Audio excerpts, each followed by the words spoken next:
Akkam jirtu kabajamtoota daawwattoota OFM oduu har'aaf qindeeffannee qabannee isiniif dhiyaannee jirra. Oduu dubbisuun kan isin faana turu an Jibril Muhammadi. Oduu keenya jalqabaan islaamumaan keenya waan tuqamuuf hin qabu. Namni amantii sababa godhatee Oromoo diiguuf deemu wanti nu gatiitti kenninuuf hin jiru jedhan abbootiin amantii Oromoo. Deenna kana namtichi ergamaa Rabbii arrabse summii fi hadhaa uummata Oromoo keessa facaasuuf yaalii cimaa godhe irratti abbootiin amantaa biyya Ameerikaa kutaa magaalaa Mineesotaa jiran Dr. Taayyee Silgaa dabalatee sheekotii fi aalimman marii taasisanii jiru. Bal'ina gabaasa kana Aminaa Muhammad waan qindeeffatte qabdi. Deenna kana namicha ergamaa Rabbii arrabse summii fi hadhaa saba Oromoo keessatti facaasuuf yaalii cimaa godhaa jiru irratti abbootiin amantaa biyya Ameerikaa kutaa Minisootaa jiran Dr. Taayyee Silgaa dabalatee sheekotiin aalimman dabalatee marii taasisaniin gurbaan kun eenyuuniyyuu nama bakka bu'u miti akkasuma adda bilisummaa Oromoo bakka hin bu'u jedhan. Namtichi nama fayyaa qabu miti, namtichi uumamuu isaatti nama waa safeeffatuu fi waa ilaallatee haasa'u miti. Tokkummaan keenya akka hin diigamne, tokkummaan keenya akka itti fufuuf jecha akkasuma dhimma uummata muslimaa ragee ana ragee kan jedhan Dr. Taayyee Silgaa Sheek Saafiriin dabalatee magaalaa Minisootaa masjiida Toofiqitti marii taasisaniiru.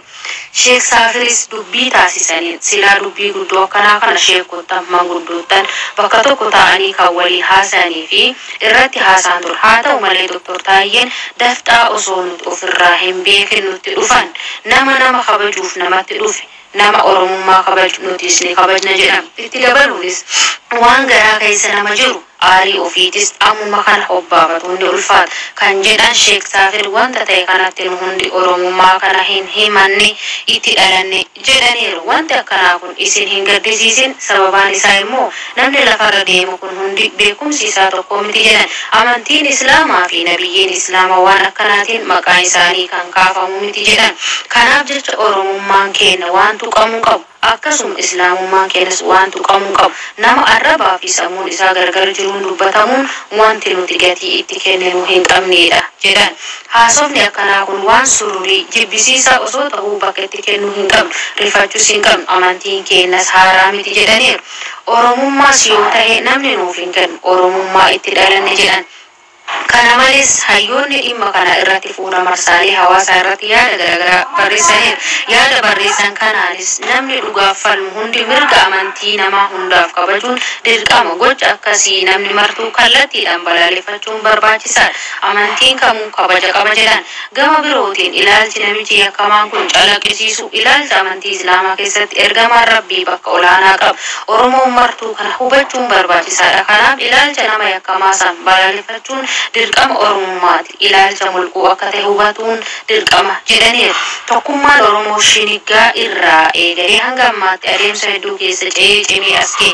Tokkummaan Oromoo hadhaa fi summii nama kanaatiin rakkoo keessa seenaa jennee tasumaa hin yaadnu jedhan. Tarsiimoo bilchiginnaan hojiitti bobbaafte keessaa inni tokko amantii fi ilaalchaan saba keenya adda qoodu. Namootni lamaan sunniinis kallattii fi alkallattiidhaan ergama bilchiginnaa ofitti fudhachuun bakkaan gahaa akka jiran beekuun barbaachisaadha. Shirri siyaasaa gama hundaan Oromoo fi Oromiyaa irratti labsame Finfinnee hanga Keeniyaatti lubbuu ilmaan Oromoo galaafachuu itti fufee jira. Bal'ina gabaasa kana Gadaa Walaabuu waan qindeeffate qaba. Halkanuu galgaluu nama jedhamu ijoollee kwaantirii marsaa beetii ta'a Boorana Saakuuf Waasootti guyyaa dheengaddaa muddee 3/2021 konkolaataa baasii Mooyyalee Laayinar jedhamu kan Mooyyalee irraa gara magaalaa Naayiroobiitti imalaa jiru dheeda Boorana. Marsaa Beexaardaa Baraasaatti nama nagaa dhimma jirootiif gara Naayiroobiitti imaluuf deemu konkolaataa keessaa buusanii albeedhaan qalanii biraa akka deeman maddi keenya OFMF himan. Biyya keenyaa godina Muraangaa keessatti asiin duras yeroo baay'eef Oromoota Booranaa kan dheeda Booranaa dirree akka irraa gara dheeda Booranaa Saakuuf Waasootti imalaa turan konkolaataa keessaa buusanii akka horiitti albeedhaan qalanii lubbuu Oromoota hedduu balleessaa turuun ni yaadatama. Torban lamaan duratti dheeduma Booranaa Saakuu Arduma Badhaasaa kanatti Oromoo Booranaa nama 16 ol konkolaataa Naayiroobii irraa gara Mooyaaleetti imalaa jiru keessa yaasanii jumla rashanuun ni yaadatama. Waraanni siyaasa kan Oromoo biyya keenyaa keessatti irra deddeebiin uumamu kun Oromoo Booranaaf Gabraa jidduutti deemamaa jira. Kana ammoo duubaan shirri mootummaa Itoophiyaa harka keessa qabaachuun ifa. Boorana keenyaa kan Marsaabeet keessa waraana bilisummaa Oromoo Ardaa Sololoo waggaa dheeraaf waan qubatee jiruuf shirri mootummaan Itoophiyaan xaxame gaaga'ama siyaasaa hadhaawaa kana uumaa jiraachuun hubannee jirra jedhu maddi keenya toora sirraa. Obsuun nu gahee jirra callisaa warri badii iyyaa warri ganame akkuma jedhamu obsuun nu gahee jira waan ta'eef Oromoon kallattii maraan diina ofirraa qolachuu qofa fallee jiru jechuudhaan maddi keenya dhaamaniiru. Sirni bilxiginnaa Oromiyaa magaalota adda addaa keessatti maqaa duula Minilik jedhuun dargaggoota ukkaamsanii gara leenjii waraanaa geessaa jiru. Magaalaa Adaamaa keessatti dargaggoota maqaa waltajjii jedhuun dabbalootaa fi kaabinoota bilxiginnaatiin waamamanii erga walitti qabanii booda balbala galma waltajjichaa duraa fi duubaan erga itti cufaniin humna waraanaa konkolaatatti guuranii gara mooraa leenjii geessaa akka jirantu himama. Bal'ina oduu kana Zaytunaa Amaan waan qindeeffate qabdi. Akka maatiin dargaggoota kanneenii jedhanitti dargaggoonni kunneen deemsa gara mooraa leenjii jedhu wanti quba qaban hin jiru waltajjiidha jedhanii waamamanii deemanii jedhan. Haa ta'uutii malee mootummaan sirnichaa kun fedhii ijoollee kanneenii malee ukkaamsee dargaggoota gara duula Minilik maqaa jedhuun guuraa jira. Bifuma wal fakkaatuun godina addaa naannawaa Finfinneetti qeerroo Oromoo maqaa duula Minilik jedhuun daandii irraa guuraa jiru. Godina addaa naannawaa Finfinnee magaalaa Laga Xaafoo Laga Daadhii irraa qeerroo Oromoo maqaa duula Minilik jechuun daandii irraa qabanii ukkaamsuun itti fufee jira jedha odeessiin toora siinu gahe. Ijoollee hedduu daandii irraa qabuun gara duula Minilik maqaa jedhuun walitti qabamanii ammaaf maqaan isaanii adda kan hin baafamne ta'uu fi milishootaan galma dargaggoo fi ispoortii Laga Daadhii jedhamu keessatti ukkaanfamanii eegamaa jiraachuu maddi keenya toora sirraa OFM'if himanii. Qeerroon Oromiyaa irraa bilbilaan dubbifne tokko akkas jechuun dubbata. Qarree fi qeerroo walitti qabuun gara adda waraanaa maqaa Zamaach Minilik jedhuun guuraa jiru. Akkasumas nama fuula haaraa yoo argan waraqaa eenyummaa as kennijaanii kan waraqaa eenyummaa kennis kan kenninallee fu'aniitiin reebuun wanta adda addaa shane kan jedhuun akkasumas eessaa of ta'ati maaliif ufte jedhanii dhimma ofiitiif wanta garagaraa bitatuuf biyya garagaraati qeerroo ufuu fi qarree uftu qabanii gara waraanaa ergu jiru. Akkasumas haa ta'usi halkanis sakatta'iinsa jechuun ummata kararratti qabanii mobaayila qarshii wanta adda addaa ummata irraa saamuu jiru. Kana miidiyaan akka nu gabaasu miidiyaan akka nuuf birmatu ummanni Oromoo akka nuuf birmatu uumuu jirra darafamu jirra nuti jabaadha. Bifuma guutuu Oromiyaatti nama jechisiisuun ilmaan hiyyeessaa kutaalee Oromiyaa keessa deemuudhaan hojii humnaa hojjetanii of jijjiiruudhaaf asiifachi dhama'aa jiraatan humnoonni bilchiginnaa daandii irratti arguun ijoollee hedduu ukkaamsanii gara duula Minilik kanatti akka deemaa jiraniin beekameera.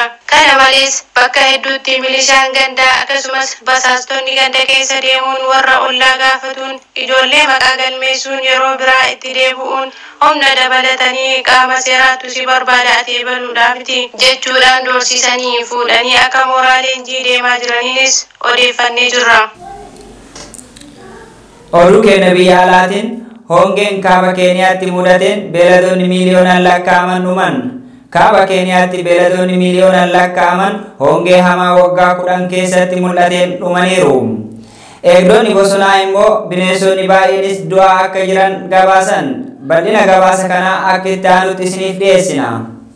Hongeewwan naannoowwan baay'ee Somaaliyaa fi kibba Itoophiyaatti hanga walakkeessa waggaa dhufuutti akka itti fufuu danda'u kan tilmaame yoo ta'u, lubbuu qabeeyyiin hedduu balaaf saaxilaman jedhameera. Du'aan loonii, re'ee fi kan satawaa kibba warjii jedhamutti daandii irratti mul'ateera. Boolli bishaanii fi biqiltoonni goganii jiru.